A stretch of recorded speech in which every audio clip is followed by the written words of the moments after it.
In the summer of 2024, 12 of the greatest minds in the history of video game development, design, and theory gathered in the woods of Southern Oregon to discuss the modern gaming industry and the emergence of artificial intelligence technology. This is a series of conversations between old friends, old men now, men who have shaped the gaming world as we know it today, and whose innovations will continue to influence how we play for generations to come. Episode 14, a reflection on inclusion and honoring our industry's past. Chris, I wanted to ask one very brief favor before we put everybody's attention. Since this is the group it is, I think most of you know I keep a memorial list of people in the industry who passed away. And anybody who worked in any phase of games, I had people I'd worked with who were well-known, who were remembered and honored in the press, and other people who were completely forgotten when they passed away. They would let the family. If you get a chance, sometime in the next 3 months, you could look at the list and just think of people you've lost that left a hole in you where you know you've lost, and just double-check that they're there. I know there are gaps in it just because the companies I've done during the era I worked at them, I'm part of those social groups. So, of course, I may hear about those companies I didn't work at, departments I wasn't there. In eras I wasn't connected, I know there are gaps. There's close to 800 names now, and there still are those gaps. So if you have a chance to look at it, think, because each of you has done this a long time, you might be more likely, and you cover a lot of different traditions and geographies, you might be more likely to catch somebody. And if they were in QA for a month, I don't care. The idea is you were part of our circle. I mean, if you win the team about what you get. Just not a sticker book I'm looking to get. Well, I thought you were going to ask us if we had any plans. No. I wanted to raise a thorny subject, but it's one I think we have to address, which is why there's no women. Yes. And I'm not criticizing anybody or anything about the process, but first two programmers I worked with were women, and so I kind of thought that was the way this was going to go as the and I had all these reasons why in my head. So Ann Westfall was my first programmer, and Nikki Robinson was Evan and Nikki together, but Nikki Robinson was the second programmer I worked with, and women did participate in the beginning, and I would love for that not to be forgotten. And there's some programmers who are now women, after Lataga, and I think not having them here is the loss. Maybe unavoidable. I agree. When we first, I got about 3 other people to nominate with me a list of names. We got 70, 80 names on that list. And there were quite a few women on that list. Not one of them agreed to come. That is, some of them we could not find any way to contact them. None of the people in our group knew how to contact them. Ann Westfall has a deep, powerful hatred for me. So it was not, we felt she would not. Stop us. Didn't stop us. I got over it. You want to provoke some good conversation too. I'm just in another universe. It would have been great. We did get through to about 4 women, I believe. Brenda Laurel was one. She never responded. Come on. Sierra Online. Roberta? Yeah. Williams. Yeah. Roberta Williams. Did you invite Ken too? She doesn't go without Ken. That's the This was an interesting thing. She's not active anymore, unlike all of us. And Brenda's in Ireland, so it's a long. Brenda doesn't fly. Yeah, but she was not in the games industry in the 80s. but Roberta did not answer. There was one woman, I can never remember her name, so I'm sorry, that's just the way I am. One woman did respond and said she was going to be out of the country. Okay. Let's see. Yeah, that was. The question is, if we think this is worth doing again, this is a today. If we believe it's worth doing again, I personally think this is really worth doing again. Certainly, we all four of us in that initial group all agreed we got to have at least one woman here to be, represent, and we just struck out on every count. Part of it, I suspect, is that many of them, I would have loved to get Carol Shaw. That was who I was thinking you might actually be able to get your hands on, but she's not been listening out since the 90s, right? Yeah. And of course, gender isn't the only lack of diversity here. Oh, Yeah. so Yeah, Ron. He's English. He likes word fiction. so anyway, that's I mean, some of the older African Americans, we've actually lost a lot of the three that I knew from the 80s. They're all dead. And well, it's a band. Most of the diversity Speaking of checking the left, would say. okay, so let's talk about your point that I wanted to ask this group. I had absolutely no plans for this becoming a regular event. My feeling was, let's do it, see how it comes out, and see what people would like to do. And so there's no expectations on my part. The floor is open to any suggestions, ideas. I'm saying we do it next year, we get 130 people. Then we do it a year later, we get 300. You know the numbers. So, we got the big fields over here. Yeah, it's Goose Farm, right? Very good. No, it'll be like Woodstock. Yeah. We'll just do Woodstock. Yeah. Yeah. How about we schedule a conversation about topics? We don't have to talk about it now, right? And then, yeah, I would like to talk about it, but I don't know where things will be 6 months from now. So here now, I think it might be. Hey, I'm loving it. Thank you all for having me. But I can't. I would love to continue the conversation outside of in person. And I don't know if we've got a forum for doing it. Well, you all have each other's emails. No. I'm going to leave that to somebody else. If you want to organize a Zoom thing or... I was going to say, well, should we have a Slack? Yeah, that would be good. I mean, you do different channels based upon interest. Yeah, and chat out here. It's also a good way to have the conversation if you want to. And then So we draw in more people, more women, or whatever. Are you Slack friendly? Yeah. So on that point then, does somebody want to stand up right now and volunteer to organize an online thing? I think it would be best if that volunteer steps forward now. Someone that knows Slack. Huh? I use Slack. I don't know how to set it up. Yeah, either. I mean, I can do it. I'll do it. Trick to be your own hero. I appreciate it. No one else. I don't know.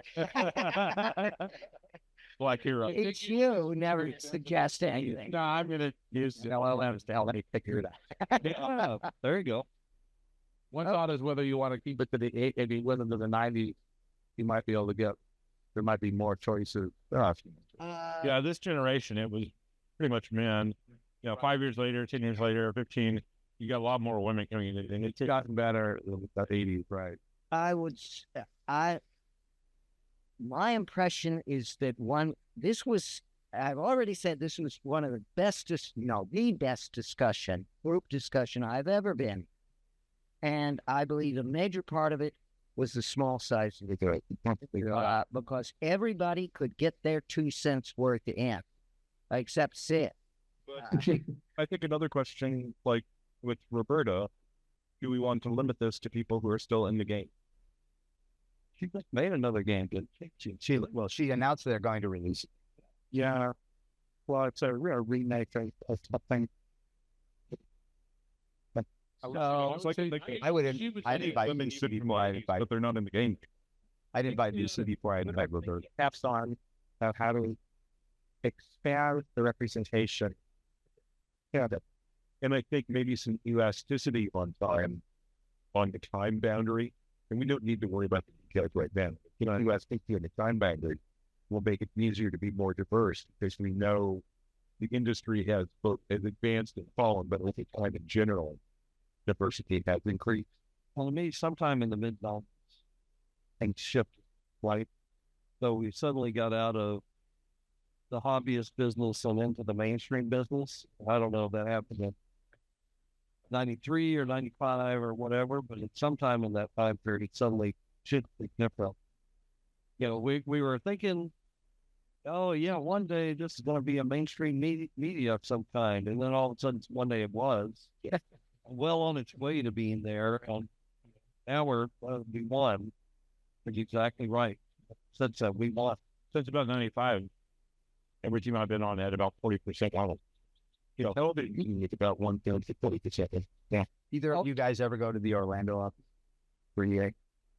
Yeah. So the Madden team is the most remarkable team in the business. 40% African. I would suggest that one of the fundamental decisions we have to make is an upper limit on number of participants, and that upper limit will have to be small. In fact, I'll suggest 12. And that means everyone who comes in, your place is one person a year. Oh, yeah. Battle Royale. I suggest more like 18. And you're going to end up with two people not showing up with like it'll be 6. Must have. Why is everyone looking at it? Well, the other thing I would say, Chris, is make your job easier next time by distributing some of this load. So everyone here could have led a topic and made your life easier. Yeah, good point. Good point. And we could volunteer or been the cinematographer work to keep. That's right. Yeah. Or, hey, here's a great idea. Why don't I put together a board of directors? That's what I know. Form a little corporation. And then we'll build it and and the whole thing. And make me mad in 6 more years. Let's say you don't have to worry about it. It'll be like it's ready for another night. We won't be around. Yeah. Like I said, State Steel Cube sitting over here with my name on it. Oh, okay. Well then, Slack channel, and one of the things in it will be what next. There's a channel within it called What Next. I will set it up, and then I think I will let other people tell me what to do. Or I can set it up so that other people.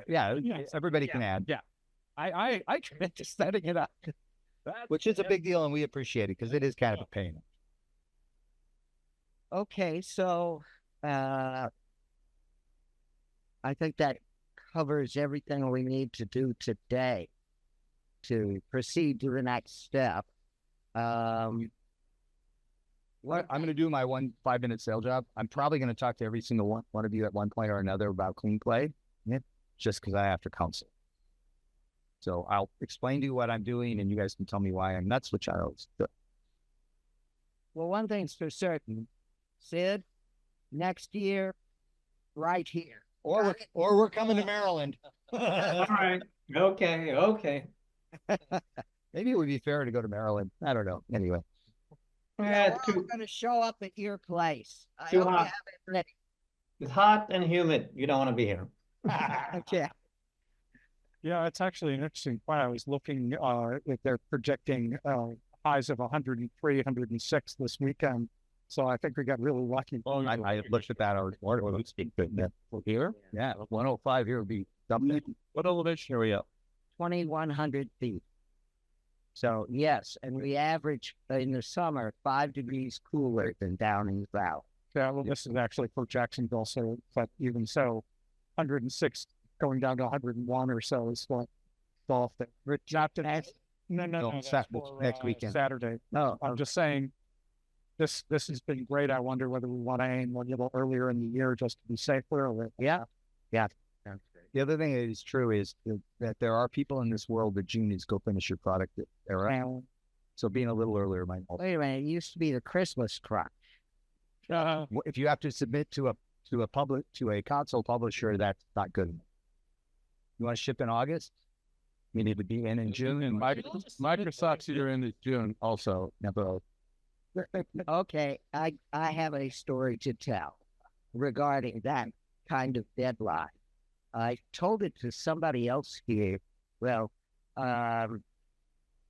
remember the video game E.T.? Oh, yeah. Do you know why it was such a disaster? Well, there were more than one reason, but I'm interested in your reason. Yeah. Okay, here's what happened with E.T. Reiche, CEO of Atari, when he saw the movie, he said, we got to have a license for this. This license will be worth millions to us. So he flew to New York City and camped out in Steven Spielberg's office saying, I'm not leaving until I have a contract. And he finally got to see Spielberg, and he negotiated a contract in which he paid an ungodly amount of money for the license for video game for E.T. And this was right at the end of June of that year, 82, I believe, or 83? 82. So from Spielberg's office, he called the development group back in Sunnyvale, saying, hot ziggity, I got the license to E.T. I want it for Christmas. And the line went dead because that's the most ridiculous demand ever. The standard, I'm going to get some of these dates wrong. If you want to ship for Christmas, it's got to be in the stores for Thanksgiving. In order to be in the stores for Thanksgiving, it had to reach the distributors by November 1st. In order to get it to them by November 1st, you had to get the final object code to the ROM burners. This wasn't disk drives. This was ROMs. They were mapped. A 2-month lead time.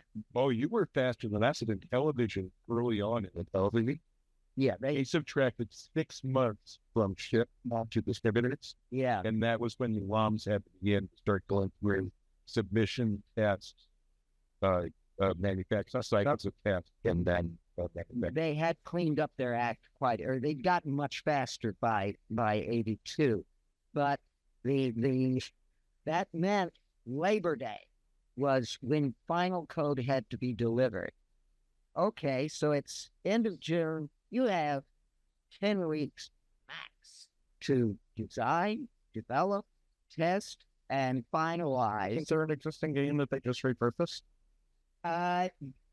That's sort of what happened. Again, I can't remember the guy. Howard Warshaw. Yes, thank you. And 6 months to 9 months was sort of standard. That was fast. Yeah, 6 to 9 months was fast. A year was considered a little on the slow side. Okay, he had already been developing a game design concept. And he said, I think I can take that and slip E.T. into it and get the thing running in 10 weeks. Again, that was just ridiculous. But by God, he pulled the thing off. And I will say, what he did was one of the greatest acts of programming heroism ever pulled off. However, I mean, it was bug-free. However, it was a sucky game. It was a terrible, atrocious game. He didn't have any time to actually tune it as a game. And so he got, one other story about this. Spielberg had demanded approval rights, and they couldn't burn ROMs and send them to him. So they said, you're just going to have to come to Sunnyvale and see it running on our development systems. And so right at the end of August, this huge caravan of limousines shows up in Sunnyvale, and they all march in to the lab where Warshaw is waiting for them, and he begins his presentation. This is famous among Atari people by saying, This is the game that will make the movie famous.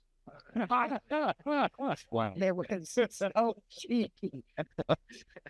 Anyway, he did get a good laugh out of that one. Anyway, they got it out. It was total crap. The word of mouth spread much faster than Atari had anticipated, and it was a total disaster. They ended up sending millions of boxes to the Albuquerque dump to be buried there. People have done a television show about going to dig them up. Yeah. Yes, yes. But there's plenty of other titles that went to way out. I put that dump in waste on too. You could go find the cartridges and they were worthless. And they weighed a ton. So anyway, Albuquerque anyway. pardon? Why Albuquerque anyway? It's just disposable. I think it was close to the distributor. I think that's where the distributor's named that warehouse. Central Place. We know the person who did the delivery. Oh, really? Yeah, that was Monty. The guys, you guys were much faster than us because I finished Utopia on November 17th, 1981. I remember because my wife's birthday. And we came out first week of May of 82. Wow. So that'll tell you how long it went through the different steps of having test ROMs made. ROMs come back. Test ROMs are tested. Yes, they're okay. It's okay to manufacture off. They then go back to then process the chip back to the distribution center. Yeah. It got a little shorter by 83, but of course, as 83 went on, it mattered. Yes. But Yeah. Well, cartridge had a QC One is factor that was higher, meaning that the error rates were higher. So the test cycles, you had to test high penetration, but like 10% or something. one factor I think that was also important was that Atari was the dominant customer. So Atari could say, we demand first priority on everything and get it. you guys were always bigger than us. We never, all of our commercials, we had marketing data that said that the television is superior to human. That before we think you have. It said 92 and 93% of consumers are with that, and we never even caught the important data because in television is still up to the best. Yeah, Yep. Yeah, we're the 3-year-old. No, actually, we sold well enough to have a great business. 82, we did $600 million in $1982 in software alone. Oh, so we had a successful business. We were just number 2. Yeah. Well, you tried hard. Famous body. Anyway, so are we set on everything about future, about what happens next? I think we've made all those necessary. Yeah. Okay, good. Thanks for listening. In our next and final episode, the group reflects on the impacts they've had on each other's lives.